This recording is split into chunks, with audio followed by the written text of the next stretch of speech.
কুচি কুচি করে কাটতে বেশ খানিকটা সময় লাগে।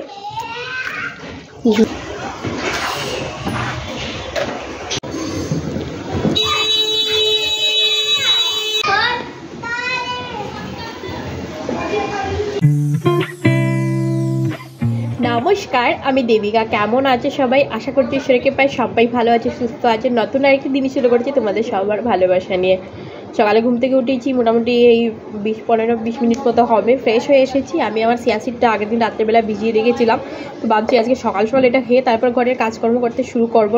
আগে রান্না বসা চাপাবো, ভাবছি ডাল আর উচ্ছে আর আলু ভাজা করব, কারণ এই গরমের মধ্যে না একটুখানি রিচ টাইপের খাবার খেতে একদমই ইচ্ছে করছে না। সবসময় মনে হচ্ছে একটুখানি ডাল আলু সেদ্ধ, মানে হালকা আর কি, পেট ঠান্ডা থাকে এই ধরনের খাবার খেতে। কয়েকদিন ধরে খুব বেশি পরিমাণে গরম পড়েছে। আগের দিন রাত্রিবেলা মনে হচ্ছিল যে, মানে গতকালকে রাত্রিবেলা মনে হচ্ছিল বৃষ্টি আসবে, হাওয়া চলছিল, কাপড় টাপড় তুলে রেখে দিয়েছিলাম, কিন্তু আসেনি বৃষ্টি আলটিমেটলি। কি আর করবো বলো, কুলারের নিচে কুলার চালিয়েও ফায়দা নেই, কারণ গরম বাতাস দেয়।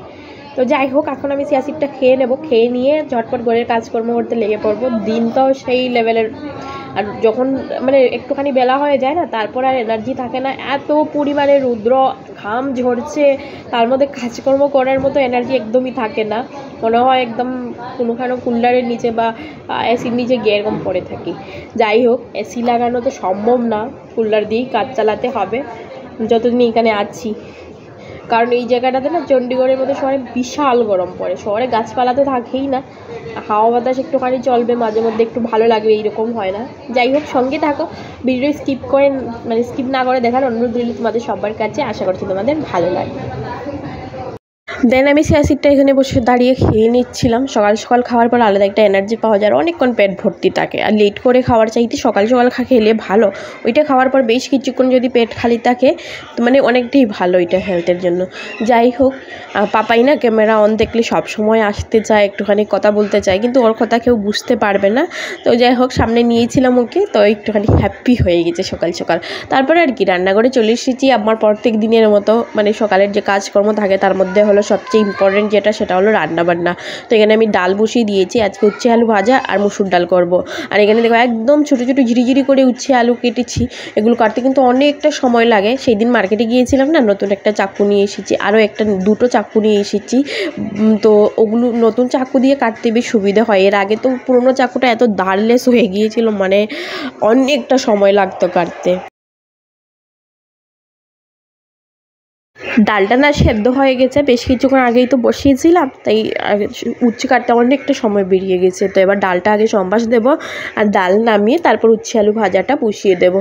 আমি না রসুন আর পেঁয়াজ দুটো দিয়েই সবসময় ডাল সম্বাস দিই। বিশেষ করে মুসুর ডালটা আমার খুবই ভালো লাগে রসুন সম্বাস দিয়ে খেতে, রসুনের সঙ্গে পেঁয়াজ দুটো দিয়ে খেতে। জিরে টিরে দিয়ে ফোড়ন দিলে আমার মুসুর ডালটা একদমই ভালো লাগে না। তো এখানে আমি ডালটা সম্বাস দিয়ে দিয়েছি। আর আজকে আমি হলুদ দিইনি ডালে, কারণ হলুদ ছাড়া ডাল খেতেও ভালো লাগে। মাঝে মধ্যে ইচ্ছে করে চেঞ্জ করে খাই, মানে ওই যে উচ্ছে দিয়ে ডাল, আম দিয়ে ডাল এই গরমের মধ্যে কখনো কখনো হলুদ ছাড়া ডাল, এরকম ডাল খেতে বেশ ভালো লাগে। ডালটা একদম সেদ্ধ সেদ্ধ কালারের হয়, হলুদ দিলে কালারটা সুন্দর হয় আর কি। আর না হলে ওই ফ্যাকাশে কালারের থাকে, তবে খেতে কিন্তু দারুণ লাগে। একবার হলেও ট্রাই করে দেখতে পারো।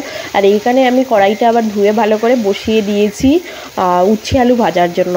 আমার এই কড়াইটা ননস্টিকের তো একদমই না, কিন্তু কাজ পুরো ননস্টিকের মতো করে, ভাজা ভুজা এত সুন্দর হয়, মানে কি বলবো। সেই কারণে আমি ওই কালো কড়াইটা কখনো তুলে রাখি না। কড়াইটা অনেকটা পাতলা হয়ে গেছে তো, তাই পরিষ্কারও করা যায় না, আর মানে অনেক পুরনো কড়াই, তো কালো কড়াইটা আমি তুলে রাখি না। ওইটার মধ্যেই আমার রান্নাবান্না করতে বেশ ভালো লাগে।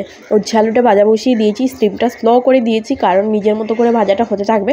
ততক্ষণে আমার হাতে বেশ প্রায় কিছুটা কাজ আছে, আমি সেগুলো ঝটপট করে সেরে নেব। এই রুমটা ভালো করে ঝাড়ু দিয়ে রুমটার সঙ্গে সঙ্গে একটুখানি হালকা হাতে মুছে দেবো, কারণ বর এসেছে স্নান করে। আর ও কিন্তু প্রায় দিনই পুজো দিয়ে যায়, মানে আমি যেদিন সকালবেলা পুজো দিই না সেদিন ও দিয়ে দেয় স্নান। আজকে আমি সকালবেলা করিনি, তো ও দিয়ে দিচ্ছে।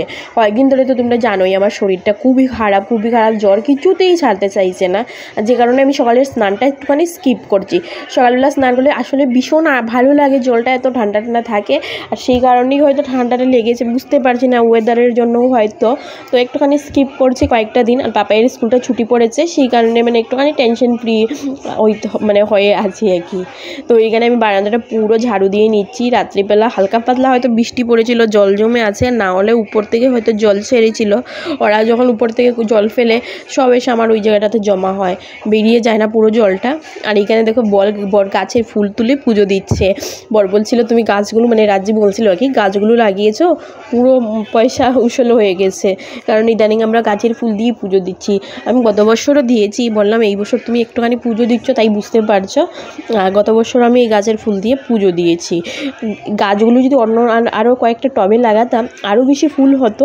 আর সত্যি বলতে আমার পুজো হয়ে যাচ্ছে, প্রত্যেক দিন 10 টাকার ফুল কিনতে হতো, আর ওই ফুলগুলো ভাসি থাকতো। আর এই ফুলগুলো পুরো তাজা, আর তাজা ফুল দিয়ে পুজো দেওয়ার আনন্দই আলাদা।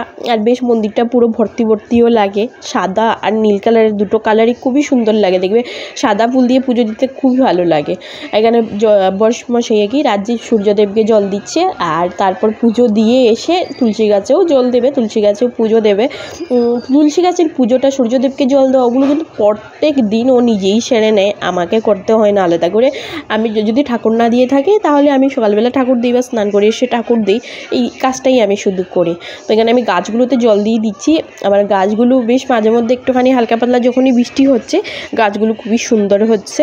তো এখানে আমি বারান্দাটা একসঙ্গে মানে সামনাটা কি ধুয়ে পরিষ্কার করে নিচ্ছি।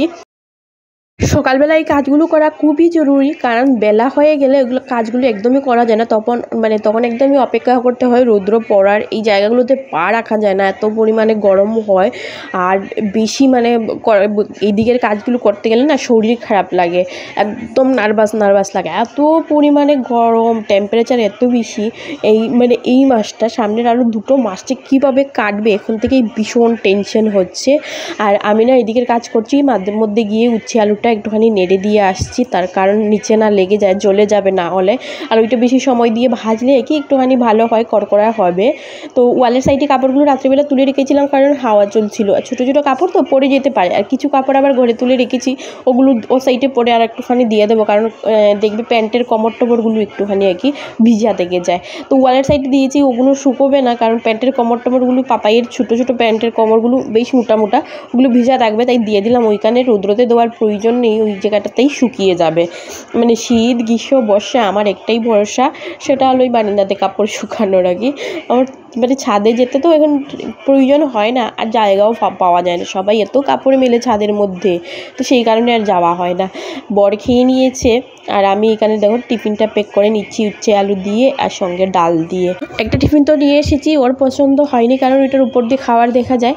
তো ভাবছি আরও একটা টিফিন অর্ডার দেবো, কারণ হলো ওই গরমের সময় তো একটুখানি ফল ফ্রুট দিতে যাই। ফ্রিজে ফল ফ্রুট সবসময়ই রাখা থাকে টুকটাক আমাদের, তো ওকে একটুখানি কেটে দিতে পারি, এটা দিলে ভালো হয়।